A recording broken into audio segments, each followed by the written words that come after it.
السلام عليكم حبايبنا، شلونكم؟ شو اخباركم؟ ان شاء الله دائما تكونون بألف خير. والله العظيم كنت نايم، ابني فيقني قال لي يابا الاتحاد السوري لكرة القدم نزل الكادر المساعد لهكتور كوبر. قلت له ايه عادي، نزلته من يومين. قال لا، بمدرب حراس شغله هو اللي يجعل المنتخب السوري، وهو اللي راح يدرب حراس منتخب سوريا. يعني هيك قلت له مين؟ قال لي السد العالي. أنا ما ظل عقل به، معقول السد العالي بده يجي يدرب مدنية ونعسان وتعبان وعالمة؟ مين معقول؟ مين ظابطيها؟ والله هذا صار واللي تفخم. وبكرة الاثنين يجي الكادر ويجي كوبر ويجي الكادر اللي معه كلهم وصلون سوريا. بكرة الاثنين طبعا يقعدون مع الاتحاد السوري، يتفقون ويوقعون العقد وامورهم ان شاء الله بالسليم 100%. طبعا مو هنا المشكله انه خلاص بدهم يجون وبدهم يوقعون والامور منتهيه ومتفقين حتى على الراتب 35,000 شهريا، طبعا بالدولار، 35,000 دولار شهريا، 427,500 سنويا، حوالي 3 مليارات ليرة سوريا. هذا بالنسبة للراتب. ولكن المشكلة مو هيك، خلونا نفهمكم المشكلة يا شباب.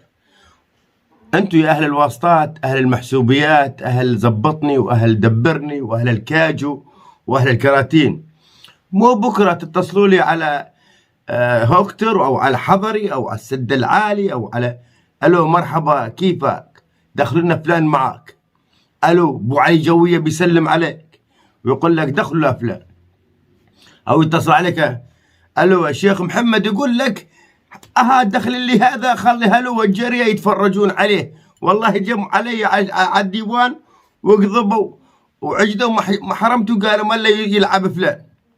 هذول ناس تحترم حالها، ناس إلها تاريخ، ناس إلها صولات وجولات، ما إلها والله مثل ربعنا مستحي منك الشكوحي اللي تجيبه مدرب حراس، يستحي منك ويخجل ويلعب لك ابنك ولا رفعت الشمالي ولا نزار محروس ولا حسحس ولا طارق جبان، يستحون من هالربع، يخافون من هالربع ويدخلونهم. هذول الناس تحترم حالها، لا تبهدلونا، الله يبهدلكم من تعرفنا عليكم. ايوه انسوا لي هالمنتخب هالسنه وظلوا يقولوا حسبي الله ونعم الوكيل على كل من جاب المدرب الاجنبي وهالطاقم اللي حرمنا الواسطات وحرمنا البخشيش وحرمنا الاكراميه. فهمتوا علي؟ ايوه نرجع لموضوعنا الجديد اللي تكلمت به أنا سابقا، ولكن السد العالي انضاف للمنتخب. طبعا الكل يعرف انه مدربنا هكتور كوبر هو مدرب منتخب سوريا، جاب طاقم معاه محمود فايز مدرب عام للمنتخب، وايضا مترجم لهكتور، وهو مساعد سابق مع هكتور بمنتخب مصر، يحمل شهادة البرو الأمريكية الجنوبية وشهادة السي من قبل الاتحاد الآسيوي. تواجد مع النصر السعودي وتواجد مع فرانك ريكارد الهولندي، وتواجد مع هكتور كوبر في كأس العالم مع منتخب مصر. الثاني خوسيه فانتا جوزي، وهو مساعد مدرب أرجنتيني، العمر 62 سنة، لعب سابقا مع هوركان الأرجنتيني وعدة أندية أرجنتينية، ولعب مع ريال بيتيس الإسباني، وعمل مساعد مدرب مع العديد من المدربين والعالميين، وكان مع مساعد مدرب مع هكتور كوبر في تدريب منتخب جورجيا. عرضنا الآخر أنطونيوس سيريوغلو، يعني تعرفون أنتم لغتي شوي، أنا لغتي شاوية وهي يكتبوا لي إنجليز، ما أعرف الإنجليز منين يجيبوا لي هالكلمات والأرجنتينيين المهم هذا يوناني، أنطونيوس مدرب يوناني، معد بدني يعني راح يخلي عند الشباب طاقة، وراح يخلي عندهم لياقة، لأنه احنا ربعنا من الأراجيل وحتى الكراتين ما ظل بهم حيل. عسى ولعل هذا أنطونيو السريو يقولوا يسوي بهم يقولوا وملو ويسوي بهم حماس، أنه والله العظيم تبهدلنا وتمنجدنا. أيضا كان متواجد هذا أنطونيوس المعد البدني مع هوكتور كوبر في تدريب مصر وأوزبكستان والكونغو. الجديد بقى هو السد العالي عصام الحضري، هو اللي راح يكون مدرب حراس منتخب سوريا الأول. اسم عصام الحضري لحاله حقه مصاري، فقط الاسم. فكيف إذا جاء هو شحمه ولحمه وجاء وقعد شكوحي مقابله، وقعد العالمة على يمينه، وقعد مدنية على يساره، وقعد النعسان وراه، وجاب كاوى عيسى وخلاه يلف حواليه، وجاب لي هالشلة الحراس اللي عرضنا، اللي خارجهم الصراحة يكونوا حراس بناية، حراس حديقة، حراس ملهى ليلي. هاي حراسنا الموجودين بالمنتخب السوري حاليا. أما حراسة مرمى والله ما إلهم شغل. نرجع لعصام الحضري.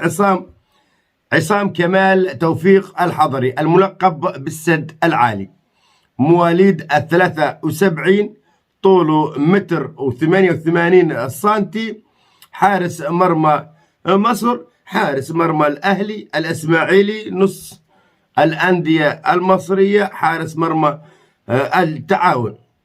بالنسبة للبطولات اللي أخذها، ما خلى بطولة بأفريقيا وما جابها عنده على البيت. كأس أفريقيا مع المنتخب، كأس السوبر الأفريقي، كأس البرازيل الأفريقية، كأس السوزوكي الأفريقية، كأس الأندية مع الأهلي، كأس العنبات مع الأهلي. ما خلى خيو كل شيء لقب يخطر ببالك موجود بأفريقيا، وما جمعوا عنده بالبيت أخذ كل الألقاب. حارس معروف دوليا مريخيا بالكرة الأرضية كله. من فترة اشتغل محلل بقناة الكأس ببرنامج المجلس، وحاليا راح يكون مدرب حراس لمنتخب سوريا. المطلوب شغلتين: حطوا لنا مدير للمنتخب يكون يفهم، يكون يستوعب، يكون ما يتدخل بعمل الكادر، لأنه إذا حطيتوا لنا واحد من هالشلنتحية وقام يزبط لك فلان ويقول لك والله هذا اللاعب كويس مرتب، لك جيبوه. عيب عليكم. الناس اللي جاية تحترم تاريخها، فاحترموا انتوا بلاجمكم، لأنه حتى التاريخ ما عندكم.